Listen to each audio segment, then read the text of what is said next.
Obre les portes la 37a edició del Festival BBVA de Cinema de Muntanya de Torelló, que torna a posar el focus en territoris poc coneguts del planeta. Aquesta vegada es centra en l'extrem nord-oest d'Amèrica, Alaska i el Yukon.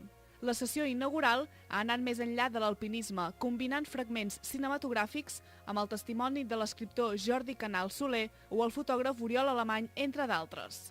Una de les fotografies potser per mi més representatives que capta més l'essència d'Alaska és precisament la de la seva muntanya més alta, el Mont Denali, que antigament també se'n deia McKinley, que és el nom imposat pels occidentals, diguem-ne, contra Denali, que és el nom real. I és una fotografia que vam tenir que acampar durant 3 dies en una zona remota del Parc Nacional i llavors cada matinada ens havíem d'aixecar molt d'hora per veure si la muntanya estava despejada o no. Aquelles latituds tan nòrdiques el sol surt molt d'hora i el primer raig de llum li va donar això a 3:15 del matí i va ser el moment que vaig poder captar la muntanya aquesta, que és la més alta d'Alaska. L'escriptor Jordi Canal ja hi va viatjar fa 10 anys i va escriure Terres del Nord gràcies a entrevistes que va fer a la gent que hi viu.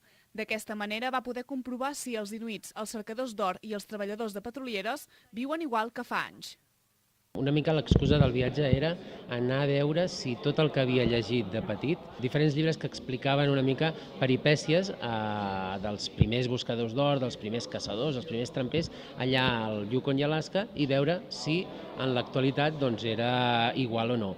I el que em va sorprendre és que realment sí que és igual, s'ha mantingut. De fet, el festival pretén defensar territoris com Alaska i el Yukon que pateixen per culpa de la pressió humana. Precisament la imatge del festival d'aquest any, tota la imatge gràfica, el que volem projectar, està feta a partir de l'explotació de les mines d'or. I no només de les mines d'or, sinó del petroli. Alaska és un país immens i, a més, immensament ric, però la riquesa la té sota terra. Llavors, qualsevol que vol explotar aquesta riquesa ha de maltractar la terra. I aquest és un dels punts com a festival de cinema de muntanya que volem potenciar i volem denunciar també.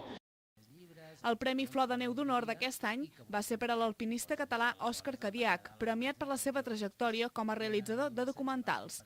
Fins al 24 de novembre es podran veure les 49 millors pel·lícules de cinema de muntanya que opten al Premi Flor de Neu d'Or. Una carretera